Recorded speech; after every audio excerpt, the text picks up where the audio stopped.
Nisso, o detetive particular, ele entra para ajudar bastante nesse... O contexto do trabalho do detetive particular, dentro dessa questão aí da segurança da criança, do menor, é justamente identificar o ambiente que ele está inserido. Geralmente o cliente que nos procura para fazer uma investigação é justamente porque ele já tem uma desconfiança que a criança está em uma situação de risco. Muitas vezes no abandono.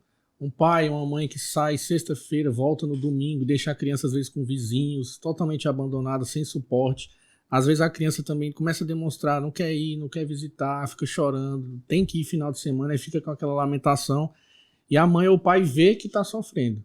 Então, nesse momento, os clientes nos procuram para a gente conseguir registrar isso. Aí tem vários meios da gente conseguir viabilizar.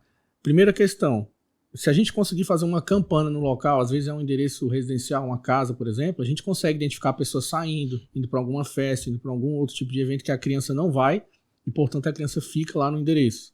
Isso já pode ajudar no processo para poder demonstrar que realmente a criança está ficando numa condição de abandono ou com uma pessoa que, em tese, não teria a obrigação de ficar com ela. Outro ponto que eu acho também bem interessante é quando a gente utiliza, por exemplo, um escuta ambiente ou então a microcâmera para poder identificar maus tratos, abuso, agressão. Muitas circunstâncias a gente consegue perceber uma criança que está num ambiente, às vezes, de agressão. Está ali em uma outra casa, com outra família.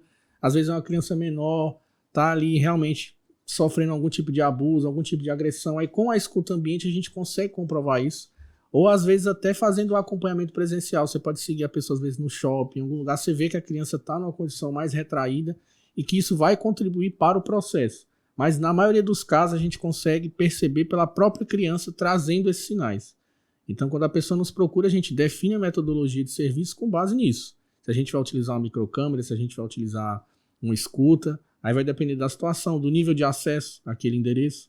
Então tem várias formas de fazer o serviço. Mas é um serviço recorrente que aparece bastante e a gente tem notado realmente um crescimento significativo desse tipo de problema relacionado à guarda.